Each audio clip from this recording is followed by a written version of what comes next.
سيد النائب العام، أتقدم لسيادتكم ببلاغ ضد شركة G&T مستندا إلى ما سأقدمه عنه.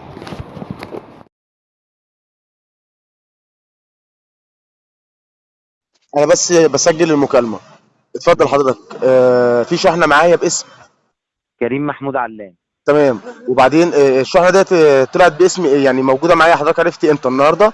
موجودة، عرفت النهاردة ان هو انت بعتلي لي على الجروب ان الراجل ما بيردش، كنسل المكالمة ومع المندوب لا يرد.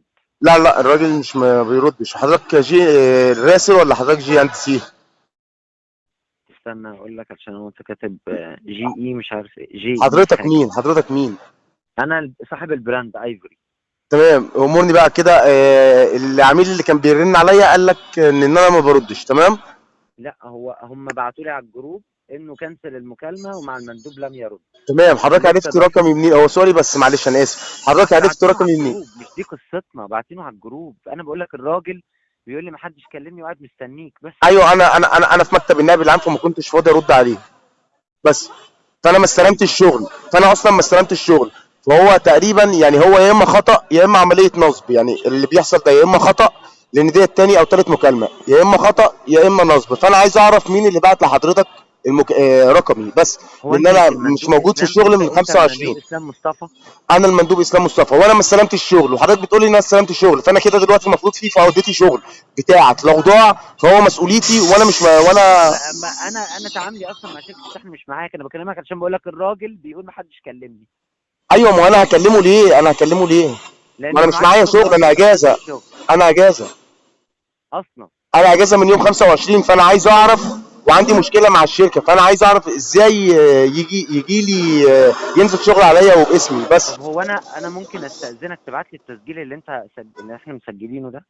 يا فندم هبعته لحضرتك. الرقم اللي معايا ده يا رقم ريت. حضرتك، بس يا ريت حضرتك هو برضو تكلمني على الواتساب وتبلغني، تبعت لي ان في شغل نازل باسمي النهارده، لان انا بعمل شكوى ضد الشركه عند النائب العام اصلا.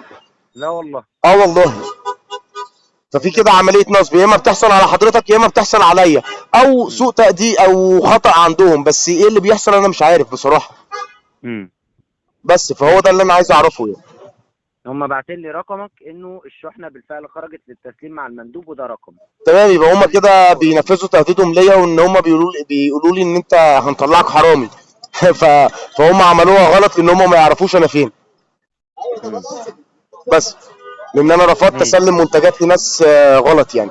قلت لهم انا مش هشتغل امم في شغل، مش هسلم منتج لواحد ويطلع بايظ والراجل يدي عليا انا. فعملوا معايا كده، فانا يعني بقدم ضدهم شكوى وشكاوي. فانا دي تالت مكالمه او رابع مكالمه النهارده يقولوا لي في شغل باسمي. طب ازاي؟ السيستم ما بيغلطش. هم باعتين لي والله اهو. انا مش عارف والله، ما عارف. انا هسجل رقم ماشي. حضرتك. حضرتك اسمك ايه معلش؟ رامز. هسجل رقم حضرتك وهبعت لحضرتك على الواتساب. تسلم لي. تمام يا تسلم فندم، تسلم. مع السلامه. ماشي حبيبي.